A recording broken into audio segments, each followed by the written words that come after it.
merci beaucoup. Donc, soyez les bienvenus et nous souhaitons la bienvenue aux joueurs, que ce soit du SEM Sikilo Nord ou bien du SEM Kolda 2.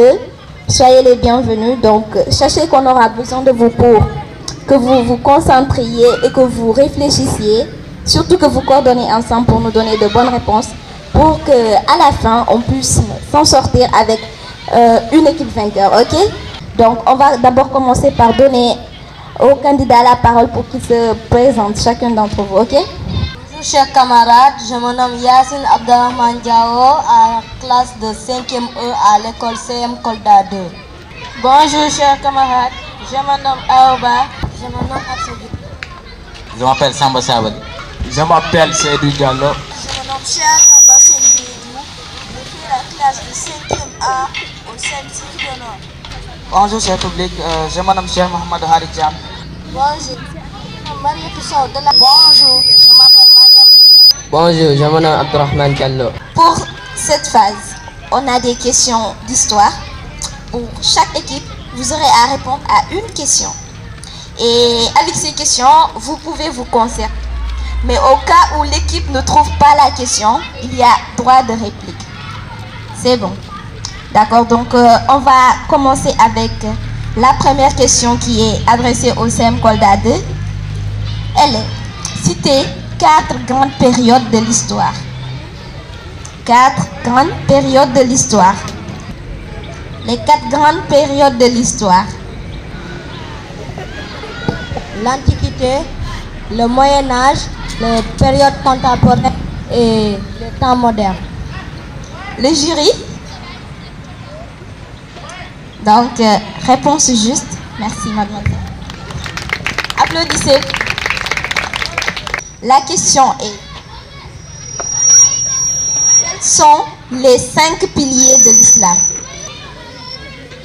Quels sont les 5 piliers de l'islam? Donc, il vous reste 15 secondes. Les 5 piliers de l'islam sont: respecter, croire à Dieu sans l'associer, rien que ce soit, croire que le prophète Mohammed a été envoyé par lui, respecter les 5 prières quotidiennes, donner la zakat, aller à la Mecque et jeûner pendant le mois de Ramadan. Jury? Donc, réponse acceptée par le jury. Nous allons passer à la géographie. Pour le CM2 de Kolda, donnez-moi la définition de latitude d'un point. Répétez s'il vous plaît. C'est la distance mesurée en degrés entre un point donné et l'équateur. Réponse juste. Donc pour le CM Sikilo Nord, 2. Donnez la définition de longitude d'un point.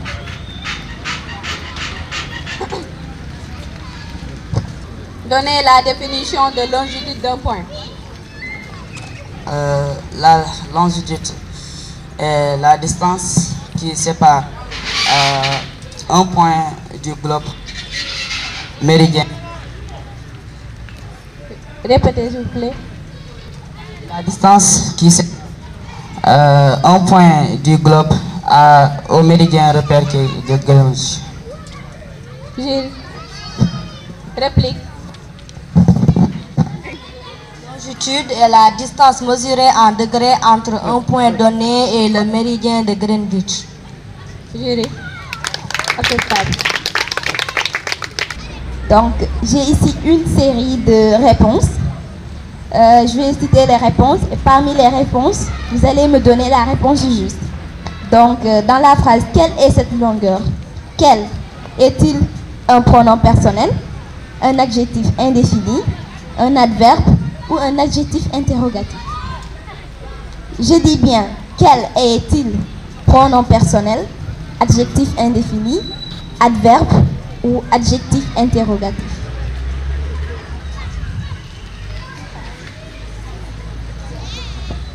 Quelle est cette longueur? Pronom personnel, adjectif indéfini, adverbe ou adjectif interrogatif? Un adjectif interrogatif. Jury? Donc, C'est bon. La phrase est: qui pénètre mon cœur? Est-ce un pronom interrogatif, un pronom relatif, une préposition ou un adverbe? Qui pénètre mon cœur? On a souligné qui. Qui est-il un pronom interrogatif, un pronom relatif, une préposition ou un adverbe?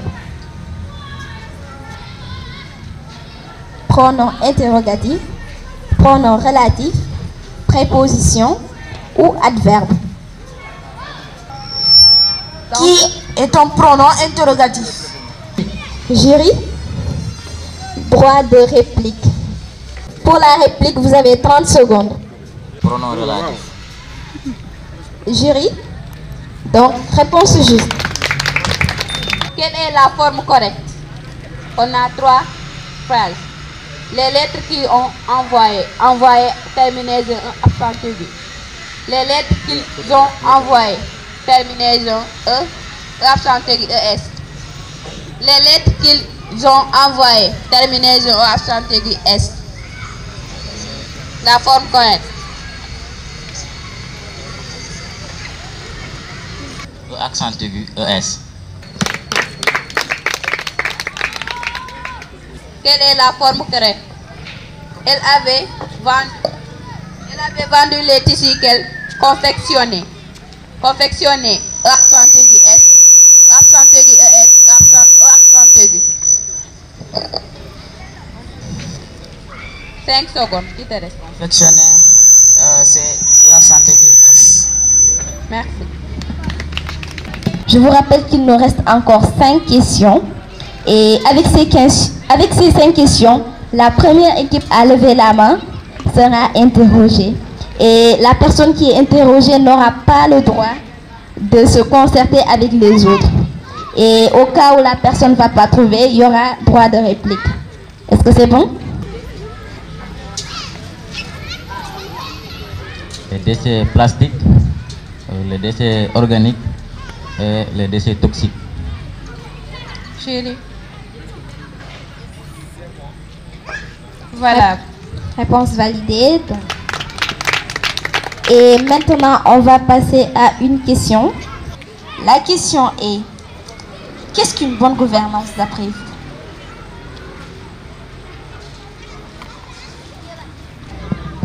D'après moi, une bonne gouvernance, c'est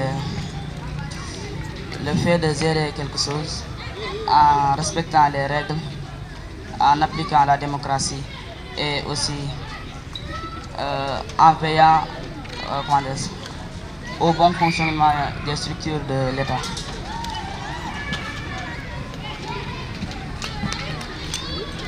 Jury? Donc, pour avoir un extrait de naissance, déjà il faut être nationalité de ce pays-là. Il faut aussi partir dans les structures comme partir à la mairie, régler des papiers, par exemple le nom de la mère, du père, aussi savoir sa date de naissance et son genre aussi. c'est bon, la réponse elle est validée. Pour répondre un peu à votre question, vous avez bien trouvé, mais plus simple, c'est de partir à la mairie. Pour avoir un extrait de naissance, il faut partir à la mairie. Qu'est-ce qu'une immigration irrégulière? Une immigration irrégulière, d'après moi, c'est le fait de quitter son pays pour aller à un autre pays, mais comment dirais-je,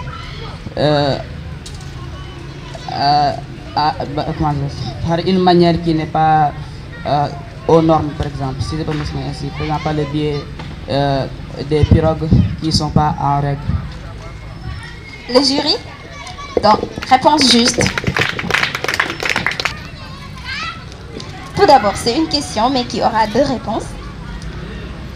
Où se trouve l'IA et que signifie IA? C'est lequel? Donc, chacun d'entre vous a le droit de répondre.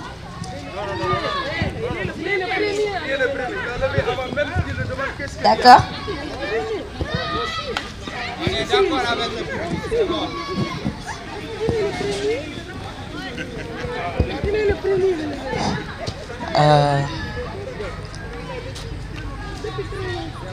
La question c'est... Que signifie IA et où se trouve IA? L'IA déjà signifie inspection d'académie. Ici à Kolda, il se situe, je ne sais pas, Sarikemu. Exact. Et je pense que nous avons fini avec notre liste de questions. Maintenant, on va laisser le temps au jury. Tous les deux équipes ont eu à répondre, à jouer et à participer. Mais bon, comme toujours, quand on joue, il y aura un vainqueur. Je ne dis pas non un perdant, mais un vaincu. Donc, il y aura un vainqueur et un vaincu. Et pour le match d'aujourd'hui, on a eu le CM Kolda 2 qui avait 45 points et le CM Sikilo Nord qui s'en est sorti avec 30 points. Donc le CM Kolda 2 sort victorieux de ce match.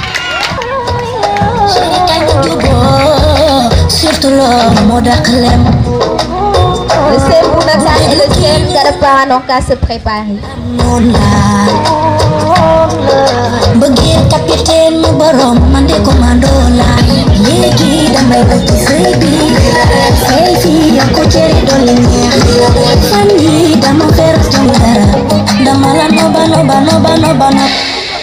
mani yamale mala dara seybi yako ceri dole neex fani dama fer tamara. Soyez les bienvenus, j'espère que vous serez concentrés et surtout que vous aurez pris d'équipe car c'est ce dont on a besoin pour aujourd'hui et j'espère vraiment que vous serez très attentifs.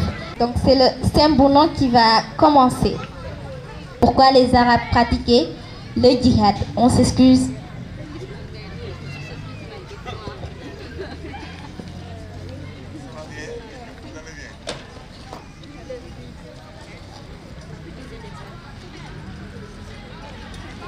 Les Arabes pratiquaient l'islam pour répandre Pas l'islam, mais la la djihad.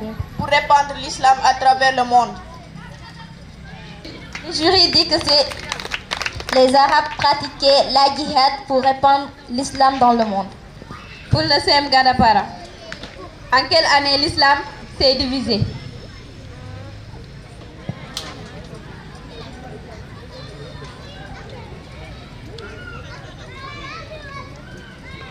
L'islam est divisé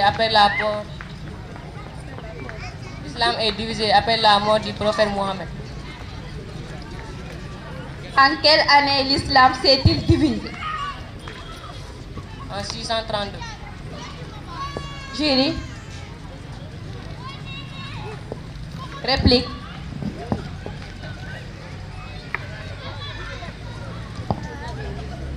L'islam s'est divisé en 661. Vu que toutes les deux équipes n'ont pas trouvé la réponse est en 657, 25 ans après la disparition du prophète, paix et salut sur lui. 25 ans après la disparition du prophète qui coïncide en 657. La première question est adressée au Sembounakan et cette question vous demande de donner l'attitude du Sénégal. Quelle est l'attitude du Sénégal? Vous avez 30 secondes.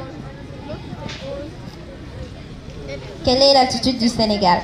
Le Sénégal est situé à 17 degrés, entre 17 et 17 degrés, entre 12 et 17 degrés de latitude nord. Jury? Donc c'est juste. Et maintenant pour le CM Gadapara, on vous demande à votre tour de définir la longitude du Sénégal. Quelle est la longitude du Sénégal? La longitude du Sénégal est de 11 degrés, entre 11 degrés et 18 degrés de longitude ouest. Jury? La réponse est validée. Pour Lucien Bounakan, vous allez me donner la nature de ce mot souligné. Et pour que vous puissiez me donner la nature, j'ai ici un groupe de mots que je vais lister et vous allez choisir la bonne réponse. D'accord? Donc, la phrase est « Il pleure sans raison ». Le mot souligné est « sans ». Donc, « sans » est-il défini, un article défini, un pronom relatif, une préposition ou un adverbe dans la phrase. Il pleure sans raison. Sans est-il un article défini, un pronom relatif, une préposition ou un adverbe? Sans est une préposition. Le jury? Réponse acceptée. La phrase est « Il pleure dans mon cœur ». Il pleure dans mon cœur. Est-il un adjectif indéfini? Le mot souligné, mon. Mon est-il un adjectif indéfini, un adjectif personnel, un adjectif possessif ou un pronom relatif? Un pronom relatif, autant pour moi. Mon. Mon est un adjectif possessif. Jury? Donc, dans la phrase « Il pleure dans mon cœur », mon est un adjectif possessif. Quel est le participe passé du verbe connaître? Le participe passé du verbe connaître est connu. Jury. Valable. Quel est le participe passé du verbe vivre? Le participe passé du verbe vivre est vécu. Jury. Sembounakan, vous allez m'appeler Nunifar. Nénuphar, autant pour moi. Nénuphar. Nénuphar s'écrit N-E accent aigu N-U-P-H-A-R. Exact. Pour le Sengadapara, vous allez m'appeler cylindrique. Cylindrique. Cylindrique s'écrit C-Y-L-I-N-D-R-I-Q-U-E.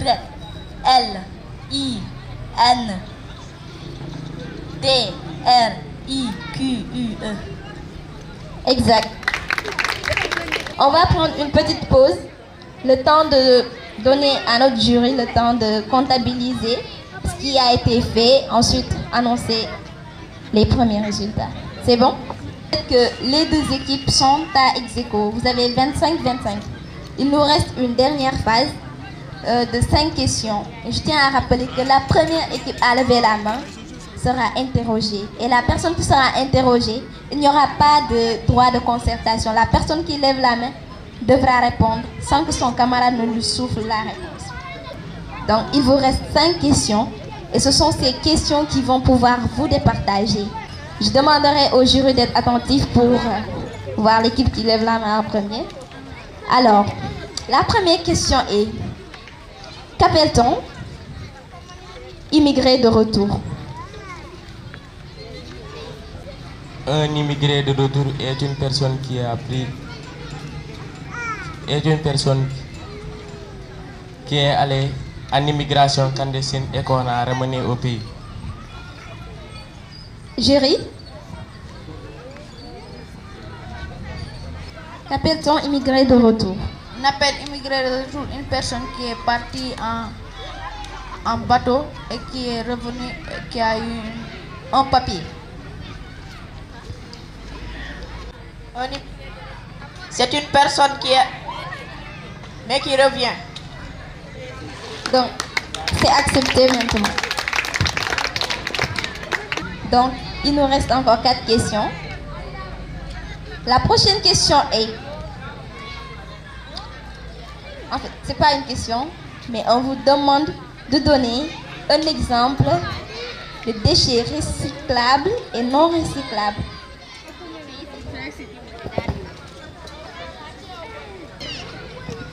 Le plastique. Donc, il faut préciser, c'est un déchet recyclable ou Déchet non recyclable. Du D'accord. plastique. Le plastique. Déchet non recyclable. Le bois. Il dit que déchet recyclable, le plastique. Donc, ils disent que c'est pas validé. La réplique maintenant. Donnez un exemple de déchet recyclable et un exemple de déchet non recyclable. Vous n'avez pas le droit de lui souffler la réponse, sinon c'est perdu. Un déchet recyclable, c'est le plastique, un déchet recyclable. Et le cahier n'est pas un déchet recyclable. Déchet recyclable, c'est le plastique. Non recyclable, c'est les déchets toxiques. Ils sont toujours pas d'accord. Déchet recyclable, c'est le plastique. Déchet inrecyclable, c'est le verre. Pour les déchets plastiques que vous dites, on peut en faire des seaux en plastique et tout ça, c'est recyclable, c'est vrai. Mais pour les déchets non recyclables, vous verrez les sachets que vous êtes en train de boire là, les sachets d'eau, les sachets en plastique, ça c'est non recyclable. C'est pour ça qu'on s'interdit de les jeter n'importe où, n'importe quoi sur la promenade. Vous comprenez? Il faut prendre votre temps, bien écouter la question et pouvoir bien répondre. Vous avez pratiquement répondu à moitié la question. Il faut bien écouter et bien répondre. Il reste que 3 questions pour vous départager.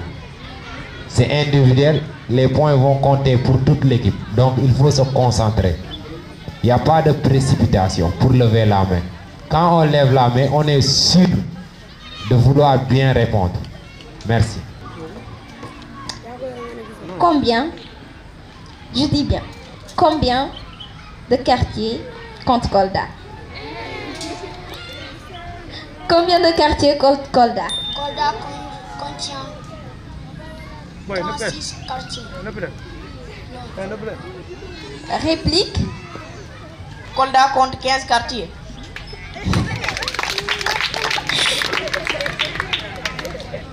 Réponse juste, Kolda compte 15 quartiers.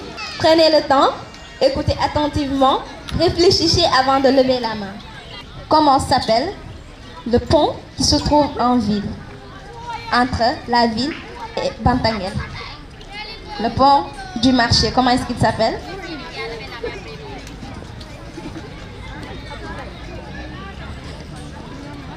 Comment s'appelle le pont qui se trouve entre la ville et Bantangel? Le pont Casamance. Pour la réplique. C'est le pont Sintian Idrissa. Le public, s'il vous plaît, laissez nos candidats répondre, sinon nous serons obligés d'annuler les questions. On l'appelle pont Abdou Diouf.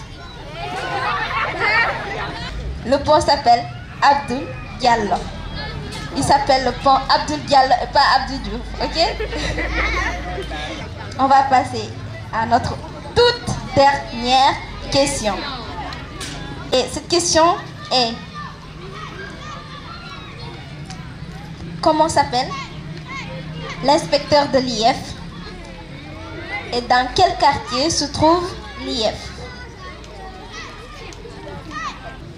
Se trouve à quartier Bouma. Comment il s'appelle?